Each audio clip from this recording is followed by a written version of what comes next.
jumps sideways into her, takes her arms out, knocks Caitlyn on the ground, and then stops because she knows she's fouled, and the referees are like, what happens when refs let players get away with assault on the court? Just ask Caitlin Clark, who was struck in the head while the referees watched her express obvious annoyance. She claims that it all came down to analyzing dozens of recent plays in which players were shoved on layups, fouls were completely disregarded, jerseys were grabbed with two hands, and technicals required minimal reactions. exclusive to one player or another. It's not the leagues being physical. The standard of refereeing is terrible. Like, it's embarrassing. However, this is when things become completely perplexing, and you'll be astounded. Fans are wondering how it's possible that Caitlin Clark scored 29 points with 0 free throws while Angel Reese had 30 attempts during the offseason. This refereeing disaster is affecting the entire league, endangering players and destroying the game. Let's talk more about the free throws. How is that possible? She is repeatedly struck. On one drive in the third quarter, 3 defenders fell on her arms, slapping down bodies and bumping her in midair as she tried a reverse layup. The contact is evident and occurs on practically every play, but the referees do nothing but stand there and watch as Clark takes the brunt of the abuse.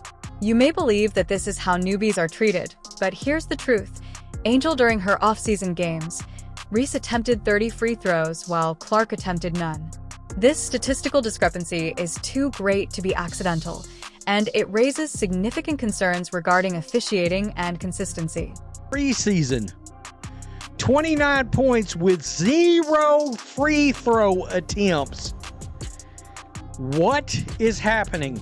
This demonstrates a definite pattern in every game. I counted at least 12 clear fouls against Clark that ought to have been called, and the referees were frequently only 5 feet away, watching her get hit, and standing still like security cameras without the ability to record, watching but never stepping in as the league's rising star was repeatedly roughed up. Anybody remember special whistle? They must have a special whistle. Anybody remember that? Well, a special whistle indeed. Because officials won't shield Clark from harm, the officiating puts her in danger, and the WNBA might lose millions in media and advertising deals if she gets hurt.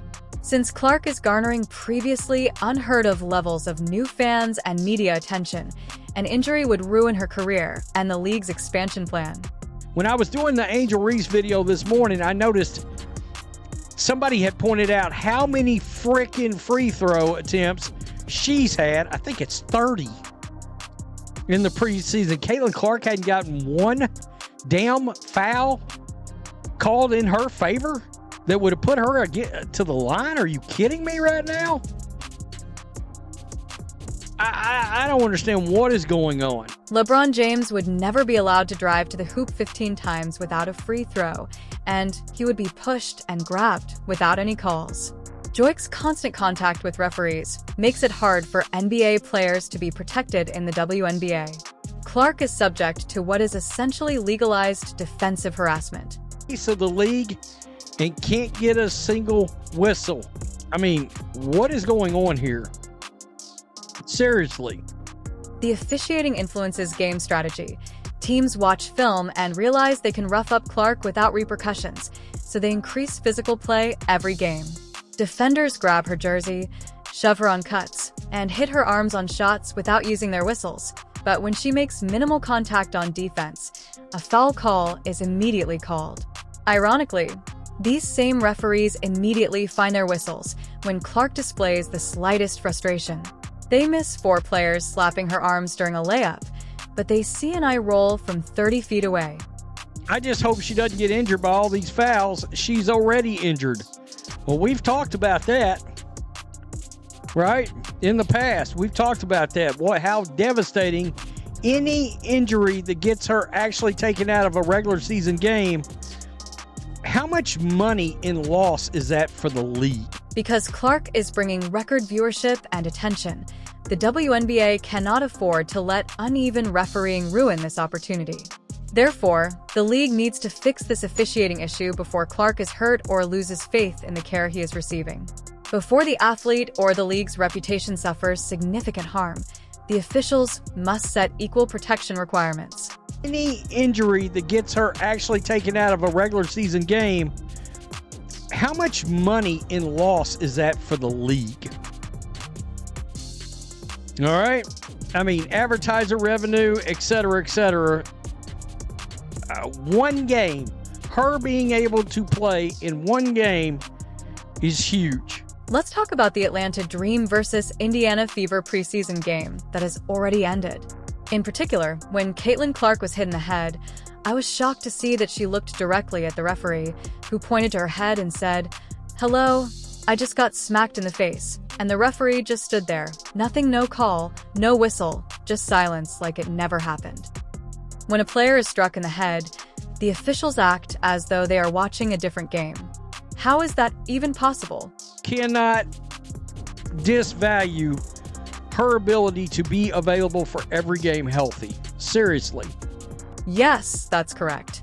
The officials stood there watching the entire incident without responding, their whistles remaining silent as flagrant fouls were called in front of their eyes, and Pow Pow held Clark's jersey with two hands in front of them, not hiding it in any way. The two hands gripped and pulled her jersey like a tug-of-war contest. Like, it was really, really bad watching the game yesterday, and it happens always. Like, you've got fans complaining about Caitlin Clark pushing off, but then they're like using the Pow Pow clip and they're like, oh, look at her pushing off here. She's like, that's awful, just watching her push off. But I'm like, like, Pow Pow's literally holding her, two hands holding her jersey. Dana, Clark is not the only one enduring this abuse. Bonner went up for a layup and was clearly pushed in the back, as seen by everyone in the arena and on TV, yet the three referees on the floor somehow missed it. She flew through the air, got shoved, and officials just watched without doing anything. Fouled her before Caitlin Clark did the push-off. A lot of people like to say, oh, this is just a physical league, until it comes to Caitlin Clark. Aaliyah Boston, on the other hand, has the opposite issue. She makes very little contact and is whistled right away, but when opponents bump into her, push her, or hack her arms, the officials remain completely silent. This leads to a frustrating double standard where some players are scrutinized for everything while others are allowed to play freely. DeWanna Bonner also gets fouled. It is not called. That definitely should have been called. And I mean, I don't know. And the Indiana Fever don't have the best whistle. They didn't have a good whistle last season. I thought the whistle would definitely get better because everyone is putting the refs on notice. I counted at least 4 or 5 obvious hacks that went uncalled in one quarter alone. Players were making obvious contact on shot attempts, and the referees ignored the infractions. These weren't ambiguous situations that needed to be judged.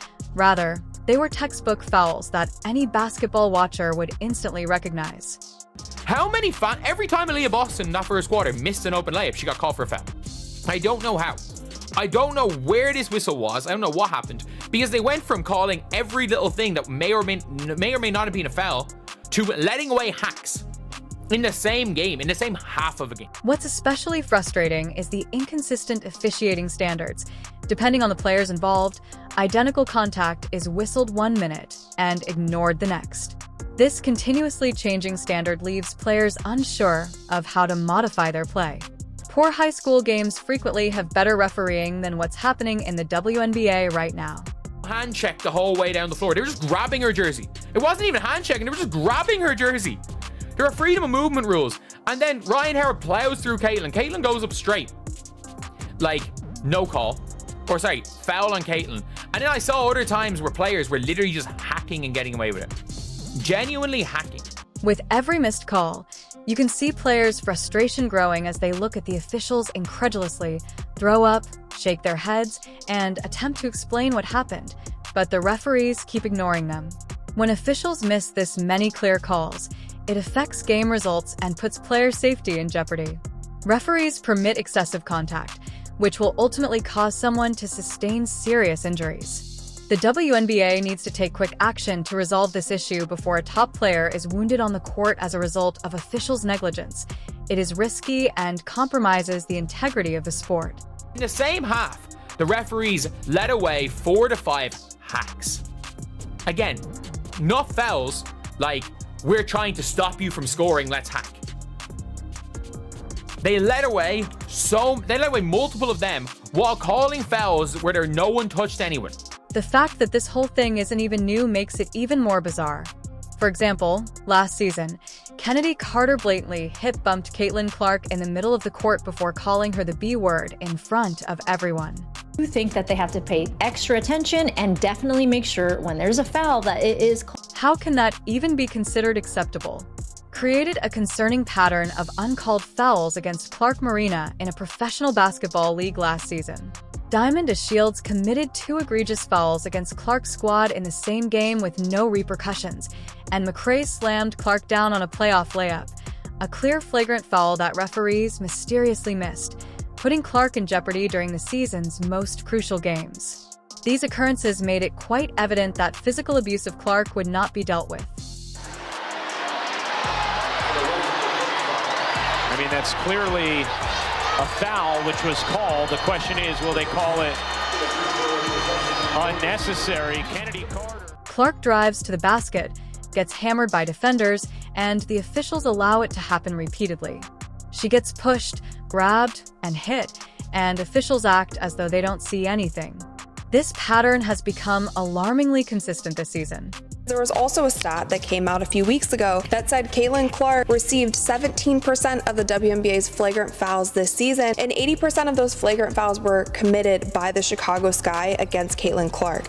Now, this one that we see right here that I believe should have been a flagrant foul was not called that. So there have been cheap shots, there have been hard fouls, there have been other plays that haven't even been called flagrant fouls. But when you have the face of your league getting nearly 20% of all flagrant fouls called against her, that is an issue, and that's not just an issue that the players have to work out. That is from top down. That goes to the commissioner level. Like, that is the level that needs to control these kinds of things. It's also telling how quickly these same officials penalized Clark for his responses to the technical against the Fever in the second quarter. It is nearly impossible for Clark to play her natural game when she is subjected to unchecked physical play every night because of the lack of intervention last season, which has directly emboldened players this season. Players can push Clark, grab her, hit her arms, and officials just watch. Clark showed little frustration after getting hacked without a call, and then the referees couldn't blow the whistle quickly enough. They saw every reaction from Clark, but missed the fouls against her. So many clips. Like, there's no point showing individual clips. Like, even in the playoffs last year, do we not remember when Caitlin Clark is shooting a layup and she's in the air and Marina Mabrey commits a block, a hit on the arm, a blocking foul, like a whatever hit on the arm foul, everything. She just comes late and is like, Caitlin's not getting a layup. Jumps sideways into her, takes her arms out, knocks Caitlin on the ground, and then stops because she knows she's fouled, and the referees are like, play on, play on. After all of these incidents last year, you would think that the league offices would direct officials to address this matter, but things have gotten worse. The WNBA has its biggest star in years, and they're letting her get hammered every game without any protection. To the NBA. Superstars are going to get a special whistle, and they should get a special whistle. Do you know why? Because at the end of the day, it's not just the sport, it's the entertainment of the sport, and you need to protect your superstars. And the WNBA has not done well this entire season of protecting their one superstar who brought in more eyeballs than anyone else has ever done in the league. She should have a special whistle. Calls like this should be made, should be reviewed. People should know right off the bat. It shouldn't be the first round of the playoffs that players think that they can still do this kind of thing to Caitlin. The Atlanta Dream lost despite their rough tactics against Clark, but will the WNBA become the ultimate loser if they continue to ignore this broken system? Players deserve protection, fans deserve better, and without immediate action, this safety crisis threatens the very foundation the league was built upon. The WNBA is currently playing a dangerous game with these referees who are allowing Clark and other players to be hit, pushed, and grabbed while pretending not to see it. This puts players in danger and ruins the integrity of the game when fans witness this level of officiating breakdown.